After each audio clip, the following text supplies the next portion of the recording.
Hello mga kakitsay. So ayan, alas 7 ng gabi bumaba ako sa bahay niya mo dahil wala sila mo sa bahay. Pumunta sila sa party, Halloween party ng mga bata. And naiwan lang ako sa bahay. So bumaba ako, bibili ako ng pagkain ko kasi tamad ako magluto. A day off ko bukas din. So punta muna tayo, bili tayo ng hindi ko alam kung ano yung bibilin ko. Maghanap tayo. Ito tayo sa 7-Eleven, mag-top up muna ako ng mga utang ko. Ayun na nga mga kids, mabas na ako sa 7-Eleven and puro resibo ang kapalit ng pera. So ayan pa sa sahod. So pagbabayad na, pinagbabayad ng utang. So ayun, ganun talaga. And ayan, maghanap na tayo ng bilihan ng pagkain. Hindi ko alam kung ano pa ang bibilin ko. Ubus talaga pera ko. Okay lang yun. Ayan, nandito na nga lang ako bibili ng pagkain ko. Hindi ko alam kung anong bibilin ko. Para mura-mura lang, tignan nyo. Hanap tayo ng pagkain dito. Medyo mura-mura lang dito. Ball and siomai. Yeah. Fish ball and siomai. Yeah, yeah. Take out. Chili? Yeah. Octopus. Ano natin yung pagkain nila? Ayan, babayaran ko. Ayaw. Wait lang. Ayaw yung octopus ko. Ayaw, okay na. Okay, thank you. Dito tayo sa Circle K. Bili ako ng juice.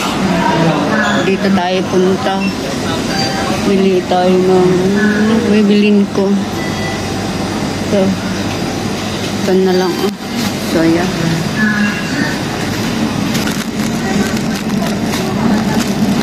Ito na lang. 把它明目茶不搞掂，我話得成個卡 ，OK 就晒拜係你好，把它明目茶不搞掂。So, ayun, nakarating na nga ako dito.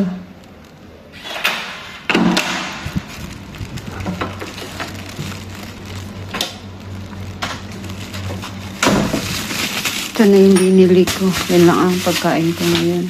So, ito nga ngayon ang pagkain natin ngayong gabi. Magkain muna tayo. Hugas muna akong aking kamay. So, ayan. Kain muna ako. 7 past na. And then, sumasakit yung ulo ko. Hindi ko alam kung bakit. Kain muna tayo. Ito yung pagkain ko ngayong gabi. And then, meron na din ito. Okay na siya. Hindi na muna ako mag-cook ngayon.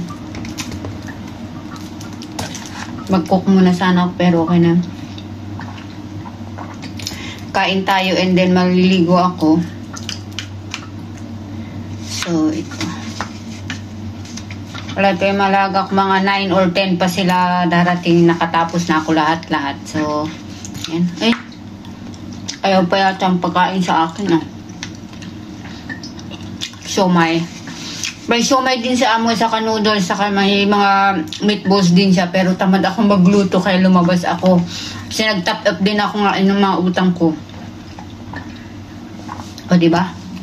Kautang-utang na tayo nito. Ubus na naman ang pera. Ang kunyang, grabe. Ganun talaga.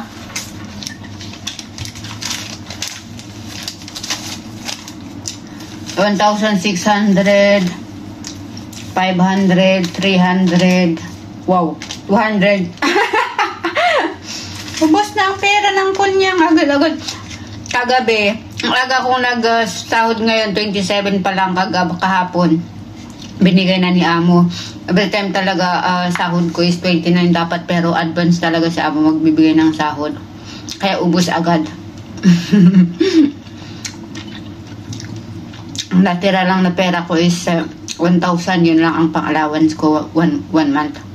Okay na yun, kasya na yun, di ba? Antayin na naman natin ang katapusan. November ulit.